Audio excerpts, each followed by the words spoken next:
സമ്മർദ്ദം. സമ്മർദ്ദമില്ലാത്ത ആരെങ്കിലും ഉണ്ടായിരിക്കുമെന്ന് ആരും തന്നെ ഉണ്ടാകില്ല. കാരണം സമ്മർദ്ദം നമ്മുടെ ജീവിതത്തിൽ ഒഴിച്ചുകൂടാനാവാത്ത ഒരു കാര്യമാണ്.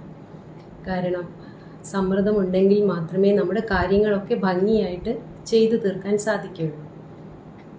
ഒരു എക്സാമിന് പഠിക്കുകയാണെങ്കിൽ അതിന് കറക്റ്റ് പ്രിപ്പറേഷൻ കൃത്യസമയത്ത് ചെയ്ത് തീർക്കുന്നതിന്, അതുപോലെ ജോലിക്ക് പോകുമ്പോൾ കറക്റ്റ് സമയത്ത് ജോലിക്ക് എത്തിച്ചേരാനും, ഓഫീസ് വർക്കുകൾ കൃത്യസമയത്ത് ചെയ്യാനും, ഇപ്പോൾ വീട്ടുജോലികളാണെങ്കിലും അത് കൃത്യസമയത്ത് ചെയ്ത് തീർക്കാനൊക്കെ ചെറിയൊരു സമ്മർദ്ദം നമ്മളിലുള്ളത് കൊണ്ടാണ് നമ്മളതൊക്കെ ചെയ്യുന്നത്.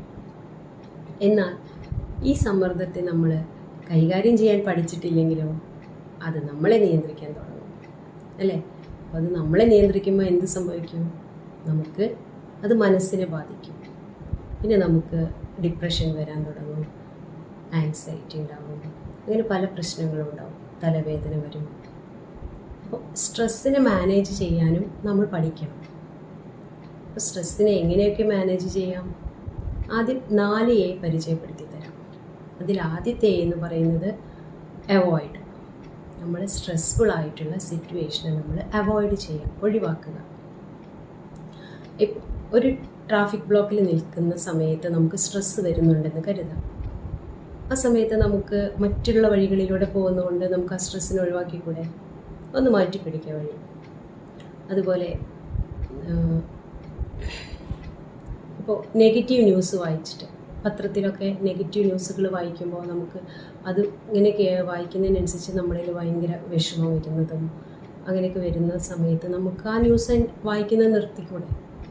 വേറെ എത്ര ന്യൂസുകളുണ്ട് വായിക്കാൻ? നല്ല നല്ല കാര്യങ്ങൾ വായിക്കാം. നെഗറ്റീവ് ന്യൂസിനെ നമ്മളങ്ങ് അവോയ്ഡ് ചെയ്യാം.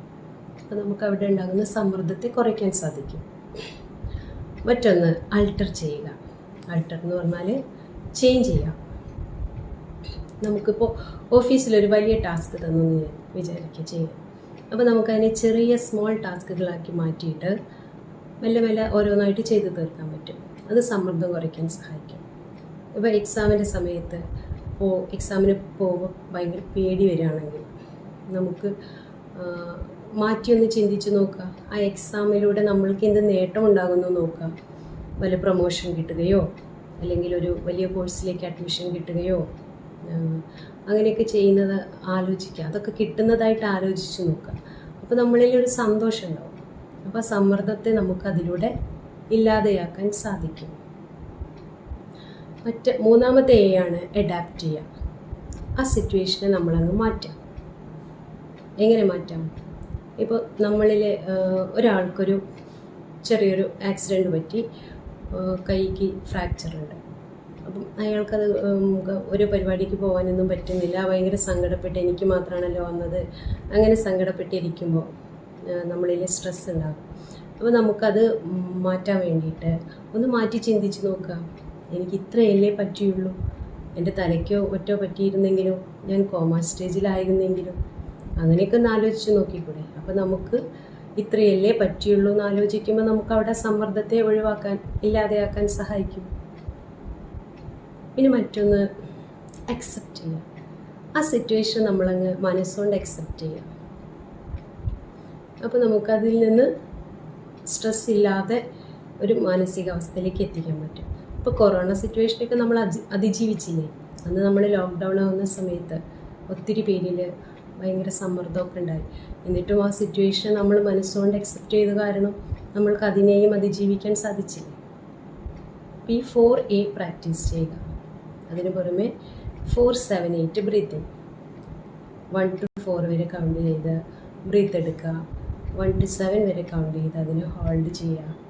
1 to 8 വരെ കൗണ്ട് ചെയ്ത് ബ്രീത്ത് ഔട്ട് ചെയ്യുക വായിലൂടെ. അത് നല്ലൊരു ടെക്നിക്കാണ്. 4-7-8. 4 inhale, 7 hold, 8 exhale through mouth. ഇത് പ്രാക്ടീസ് ചെയ്യുന്നതിലൂടെ നിങ്ങൾക്ക് സമ്മർദ്ദത്തെ മാനേജ് ചെയ്യാൻ സാധിക്കും. എല്ലാവരും ചെയ്യണേ. Stress comes and goes. You are stronger than it. Thank you.